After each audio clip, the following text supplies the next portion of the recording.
ஓம் come கணபதயே நமக. ஸ்ரீ குருப்யோ நமக. விஷ்ணு சகஸ்ரநாமத்தின் 1000 நாமாக்களுக்கு இணையான நாமம் ஸ்ரீராம நாமம் என்று பார்வதி தேவியிடம் பகவான் சிவபெருமான் கூறினார். ஸ்ரீராம ராம ராமேதி ரமே ராமே மனோரமே சகஸ்ரநாம தத்துல்யம் ஸ்ரீராமநாம வராணனே. அப்படிப்பட்ட தாரக நாமத்தின் நாயகனே ஸ்ரீராமன். இஷ்வாகு குலத்தில் புத்திரகாமேஷ்டி யாகத்தின் பலனாக தசரதனுக்கு மகனாய் கௌசலையின் வயிற்றில் கண்ணில் கருணையும் உள்ளத்தில் நியாயமும் கொண்ட ரகுகுல திலகம் பங்குனி மாத வளர்பிறை நவமியில் புனர்வசு நட்சத்திரத்தில் அயோத்தியில் தர்மத்தின் தீபமான ஸ்ரீராமபிரான் அவதரித்தார். மகாவிஷ்ணுவின் 10 அவதாரங்களில் பூர்ணாவதாரமாக கொண்டாடப்படுவது ராமாவதாரமும் கிருஷ்ணாவதாரமும். பூமியில் பிறந்து மனிதனாக வாழ்ந்து எப்படி வாழ வேண்டும் என்று உணர்த்தியவர் ஸ்ரீராமன். அவரது சரித்திரம் அற்புதங்கள் நிறைந்தது. குலகுருவான வசிஷ்டரிடம் கல்வி பயின்று விஸ்வாமித்திரர் யஜ்ஞம் காக்க கானகம் சென்று தாடகையை வதைத்து கல்லாய் மாறிய அகலிகையின் சாபம் நீக்கி மிதிலையில் ஜனக மன்னரிடத்திலிருந்த சிவதனுசை வளைத்து ஜெகன்மாதாவான சீதையை மணந்து அயோத்தியை அடைந்து தாய் தந்தையருக்கு ஆனந்தத்தை ஏற்படுத்தினார். தசரதன் தான் பெற்ற 4 புதல்வர்களில் தலைமகனான ராமனுக்கு மணிமுடி சூட நாள் குறித்தான்.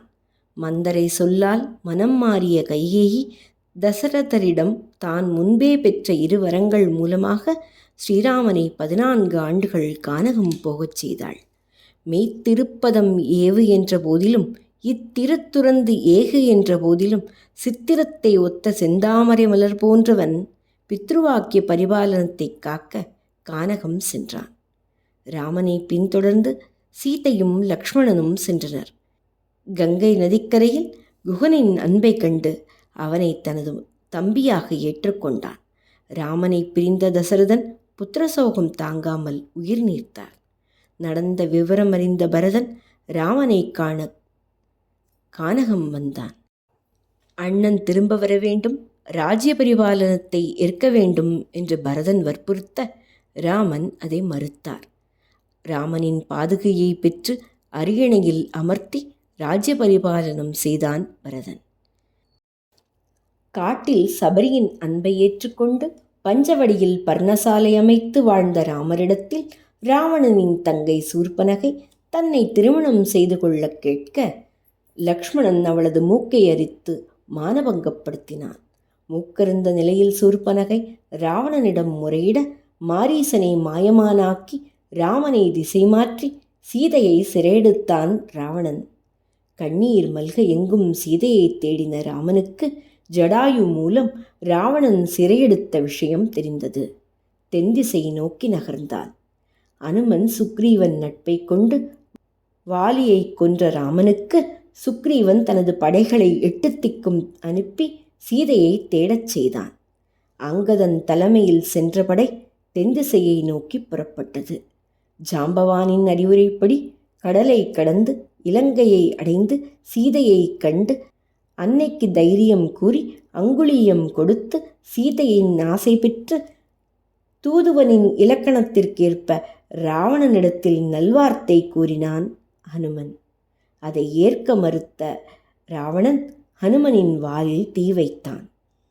ராவணன் வாலிலிட்ட தீயை இலங்கைக்கு இரையாக்கி ராமனிடத்தில் வந்தான். விற்பெரும் திடந்தோள் வீர வீங்கநீர் இலங்கை வெறுப்பில் நற்பெரும் தவழ்த்தலாய நங்கையைக் கண்டேன் இல்லேன். இற்பிறப்பென்பதொன்றும் இரும் பொறை என்பதொன்றும் கற்பெனும் பெயரதொன்றும் களினிடம் புரிய கண்டேன் என்று ஆனந்த கூத்தாடினான் அனுமன். சற்றும் தாமதியாமல் வானரப்படை சூழ இலங்கையை நோக்கி புறப்பட்டான் ராமன். வானரப்படைகள் ராமநாம ஜபத்தோடு கடலின் மீது வீசிய கற்கள் சேதுபாலமாய் உருவானது. ராவணனோடு அதிபயங்கர யுத்தம் தொடங்கியது. அகத்தியர் அருளிய ஆதித்ய ஹிருதயம் ராமருக்கு தைரியம் தந்தது. இந்திரஜித், கும்பகர்ணன் மற்றும் மிகப்பெரிய வீரர்கள் அழிந்தனர்.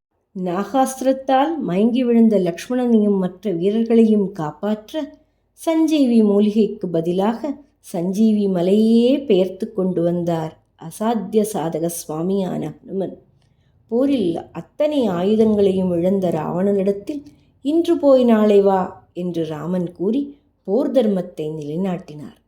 முடிவில் ராவணன் மாண்டான். போரில் ராவணனை வென்றதால் இலங்கை ராஜ்யம் ராமனுக்கே சொந்தம் என்றும் இங்கே தங்குமாறும் விபீஷணன் கூறினான். ஜனனி ஜென்மபூமிஷ்வ ஸ்வர்கதபி கிரியஷி என்ற ராமன் அயோத்திக்கு திரும்பினான். தாயார், சகோதரர்கள், நாட்டு மக்கள் அனைவரின் விருப்பப்படி ஒரு நல்ல நாளில் அரியணையை ஏற்றுக்கொண்டான். ராஜ்ய பரிபாலனம் செய்யத் தொடங்கினான். அரியணை அனுமன் தாங்க அங்கதன் உடைவாள் எந்த இருவரும் கவரி பெற்ற விரிகடல் உலகம் ஏத்தும் வெண்ணிதன் சடையோன் வெண்மை மரபுளோன் கொடுக்க வாங்கி வசிஷ்டனே பொழிந்தான் மௌலி. அருமையான பட்டாபிஷேகத்தை ஏற்றுக்கொண்டு ராமராஜ்யத்தை உருவாக்கினார். மனிதனாக வாழ்ந்து தெய்வ நிலைக்கு எப்படி செல்ல வேண்டும் என்று நமக்கு உணர்த்திய தெய்வம் ஸ்ரீ ராமச்சந்திரமூர்த்தி.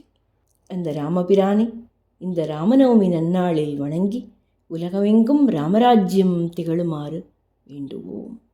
ஜெய் ஸ்ரீராம்.